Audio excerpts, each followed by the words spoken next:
Hey guys, what's up? MadSeason here, back with another video for you. Not too long ago in my channel update, I called for questions for a Q&A video, so that's what we'll be doing today.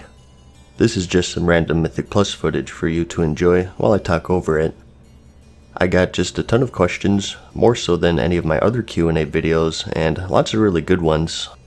I picked the ones I thought were the most interesting, but if you don't see yours on here, I may have answered them in a previous Q&A that I did a few months back, and I'll have a link to that in the description if you're curious.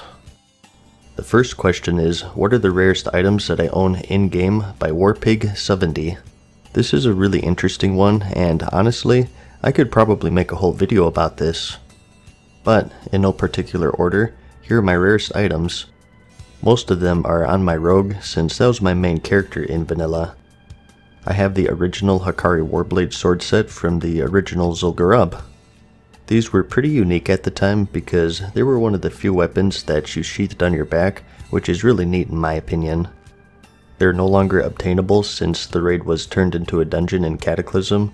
They were re-released as daggers oddly enough, but if you want to transmog them on an outlaw rogue, you need the originals. And I also have a couple of pieces of the Bone Scythe set obtained during vanilla next Rarest 40 man. You can even see some old school enchants on them. Just the bracers and the boots though, since my guild didn't get too far into next 40. I think we got all of the Spider Wing, Patchwork in the Abomination Wing, Resuvius and Gothic in the Death Knight Wing, and Noth in the Plague Wing. That place was rough, and when the Burning Crusade got announced, the attendance died down pretty much, and we took a break until the next expansion. But I have these to sort of serve as mementos for what little progress we did make. As for mounts, my rarest one is probably the Magic Rooster Egg from the trading card game. I also have Mimiron's Head, Invincible, the Ashes of Alar, but those aren't too rare these days in my opinion. I do rarely see the Ultramarine Karaji battle tank that you get from Archaeology. I'm pretty proud about this one because I got it right when Cataclysm came out. Archaeology was like the first thing I grinded upon hitting 85, and I was the server's second to get it I think. It used to be much harder to get. It got some nerfs and it's way easier now. In fact, I want to talk about this in my hardest grind series, so I guess I'll tell you more about it then. And as a vanilla rogue, I of course still have my old Thieves tools and Certificate of Thievery. These were rewards for certain rogue class quests back in the day. They don't serve any purpose now, but I held on to them for one reason or another. Actually, I think the Thieves tools were required for disarming traps now that I think about it. I also have the Agent of Nozdormu badge, which was tied to the AQ40 opening event. If you had this, you could loot special items that you could turn in for reputation with the Brood of Nozdormu, and I think you needed that for the Scepter of the Shifting Sands questline. It serves no purpose now obviously, but it's a neat little nostalgic doodad.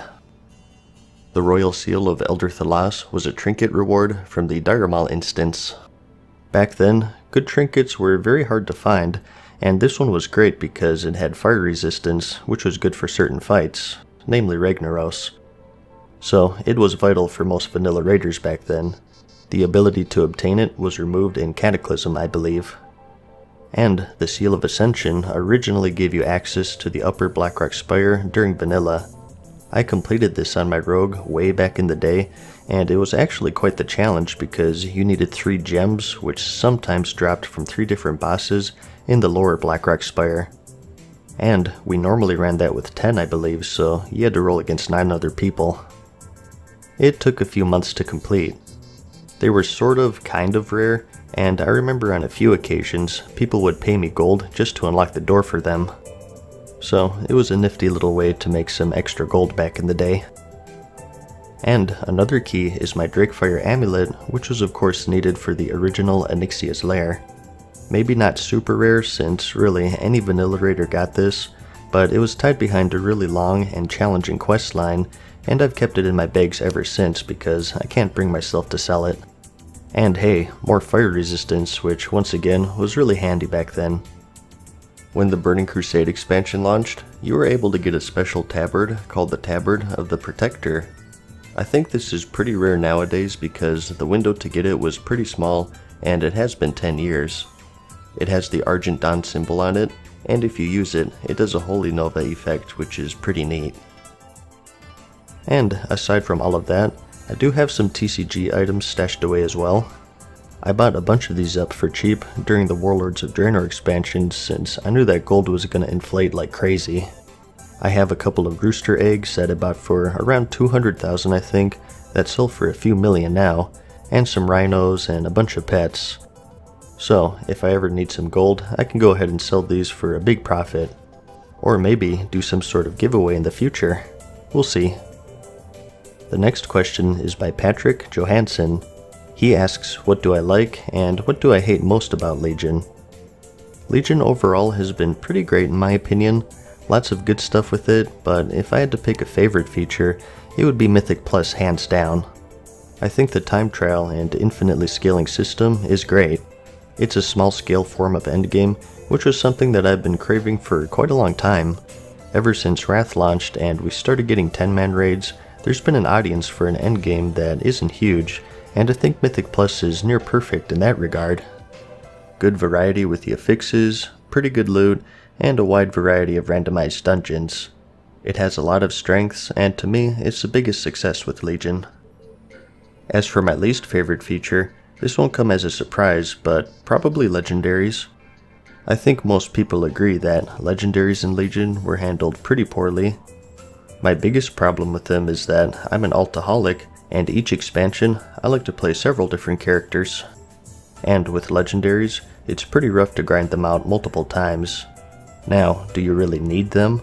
Not really, but it's just one of the many things in the expansion that make it not so alt-friendly. Doing daily emissaries, AP grinding, legendary farming, the Order Hall follower grind, and so on multiple different characters is too time consuming for most people in my opinion, and legendaries are the biggest roadblock there. And even for people who play just one character, they can still be frustrating if you just have bad luck. So, Mythic Plus is my favorite, and legendaries are my least favorite.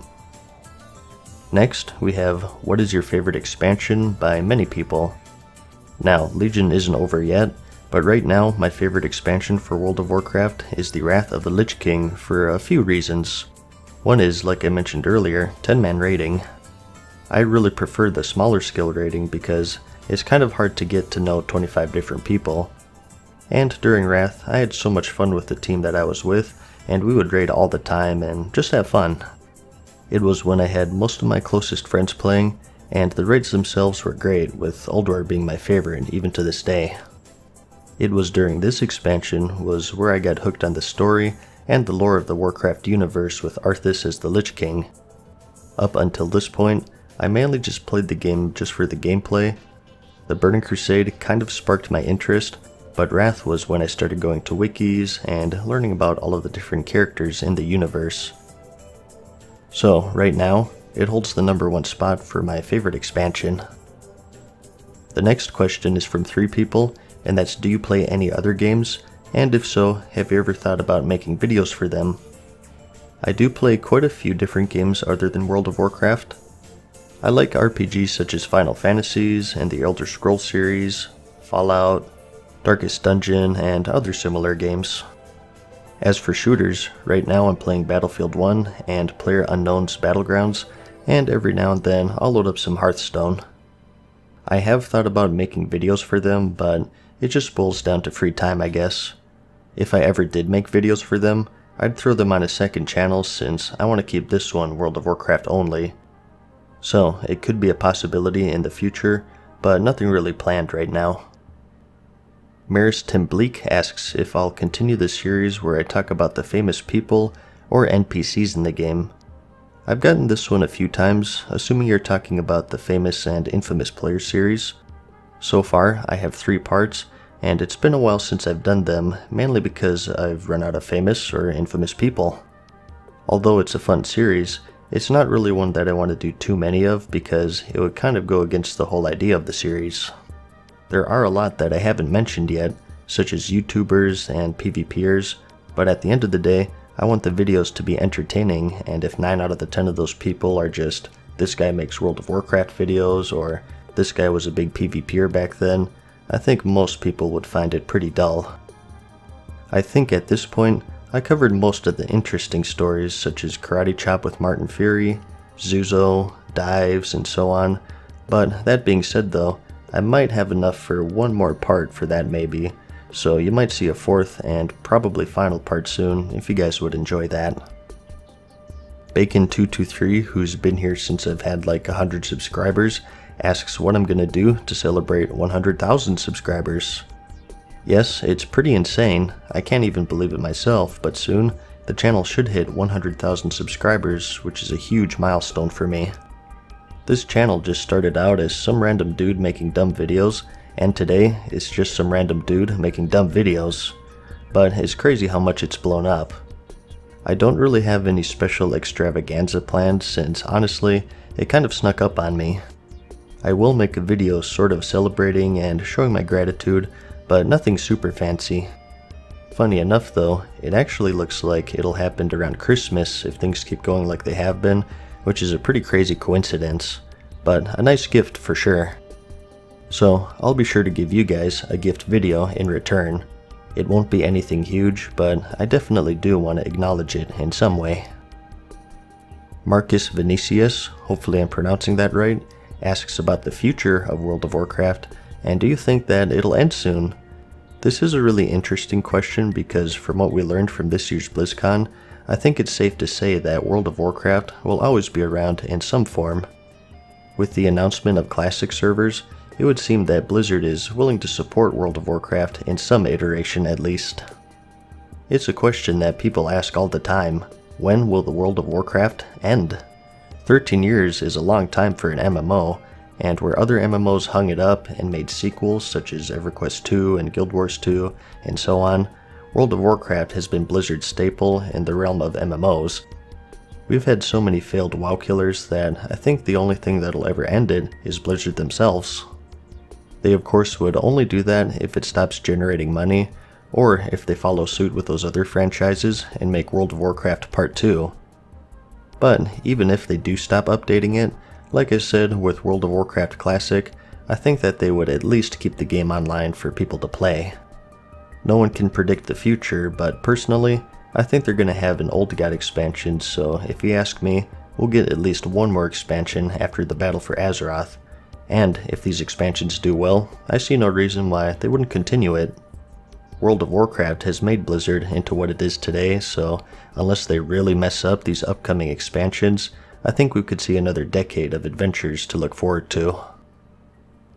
Next, Green Sofa asks if I raid often on harder difficulties or am I more on the casual side of raiding. Ever since the Cataclysm, I'd say, I've been more on the casual side of raiding. I was super hardcore into it during vanilla, and I was in a top 3 alliance guild for my realm, but I burnt myself out for Burning Crusade and I went a little casual there and picked it back up in the Wrath for a little while since I liked it so much. But after that, I slowed down and have been pretty casual since then. I guess the reasons for that are burnout like I said, and in vanilla on the PvE side of things, there really wasn't much to do other than raiding. Ever since Wrath with achievements and Cataclysm I think was when they added the mount and pet journals, in Legion with the wardrobe, there's a lot you can do other than hardcore raiding. And in my case with my YouTube channel, I can always work on videos in my spare time. I guess all of that, along with Mythic Plus, is enough for me to feel like I'm getting the most fun I can get out of the game. I do raid Heroic with my friends, but that's about as hardcore as I'll get. I'm not into Mythic raiding, that's a little too hardcore for me since you have to raid so often to make good progress. So right now I just go for 2 times a week for about 3 hours for each raid, which is more than enough for me. That's just my preference though. And for our last question, we have one from Lebrux who asks, which things do you miss the most that were removed from the game? Honestly, I'd say it's all of the RPG elements, and that would be stuff such as skill training, spell ranks, weapon ranks, things of that nature. Some people see this stuff as cumbersome and unnecessary, but to me, stuff like this has a certain charm that's kind of hard to explain. The comparison that I always use is the Elder Scrolls series that I mentioned earlier in the video. In the Elder Scrolls 3 Morrowind, there are so many little intricacies and complexity to that game. It's fun that, even to this day, I learn new stuff about it because there's so much to it. The class system, all of the different skills, spells, etc. And you compare that to the 5th in the series, and you see how much it's been simplified and watered down. Now, I think Skyrim is a great game, but you lost that charm of a complex skill system, or having to read your journal to figure out how to do a quest. A big part of RPGs for me is figuring out things for yourself and entering the unknown, both with the world and how the game works. So, over time, in the case of World of Warcraft, you can see a similar pattern. Yeah, it's more convenient, and in some cases, it's a clear overall improvement to the game, but you lose some charm in the process, I think. I believe that it's one of the many driving forces for the desire for classic servers. People want their RPG elements back. And I think that there's nothing wrong with that, just as much as there's nothing wrong with finding that stuff annoying and cumbersome. The good thing now is, with classic servers, people will now have that choice of playing what they want. Of course, depending on how they actually implement them, which is to be seen. But that's about it for this one. Like I said, tons of really good questions, and I wish I could answer them all because I left a lot of good ones out. But I do have them saved in a notepad file, so you still might see them in a future Q&A video.